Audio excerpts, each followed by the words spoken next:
د نن پنځشنبه ورځې لنډ دقیق او مهم خبرونه. د اسلامي امارت ویان مولوي ذبیح الله مجاهد وایي د علی قدر امیر المؤمنین حفظه الله د فرمان لمخې د بغلان، فاریاب او خوست ولایتونو ته د علماو شورا جوړه شوه. د کرنې وزارت وایي ارزګان ولایت کې تاریخ تیر او بې کیفیته درمل له منځه یوړل شول. د مهاجرینو چارو وزیر الحاج خلیل الرحمن حقانی د مرکزی او ولایتي ریاستونو د استراتیژیکې همغږۍ په ناسته کې ټینګار وکړ چې مرستې باید د مهاجرینو چارو وزارت سره په همغږۍ وویشل شي.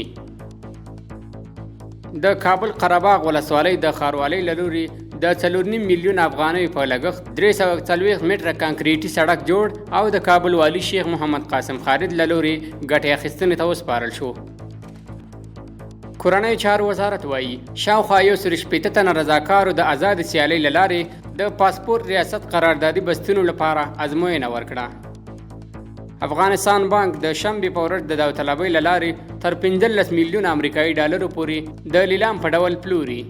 ټولګټو وزارت لخوا د کندهار ارزګان لوی لارې د اساسي رغونې کار دوام لري. کابل ښاروالۍ لخوا د درېیمې ناحیې په بېلابېلو سیمو کې د ښاري نظم عملیاتي پلان شروع شو. د کابل امنیه قومندانۍ د 15مې حوزې منصوبینو 2 تنه غله له یو غلا شوي موټر سره ونیول.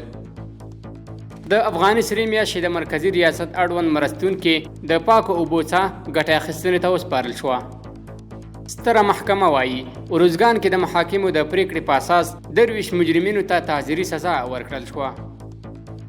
د لوړو زده کړو وزارت ویان وایي تر امرساني پورې د 19 د پوهنتونونو بندېدو په اړه به د لوړو زده کړو سرپرست وزیر نن یا سبا وضاحتي کنفرانس ولري.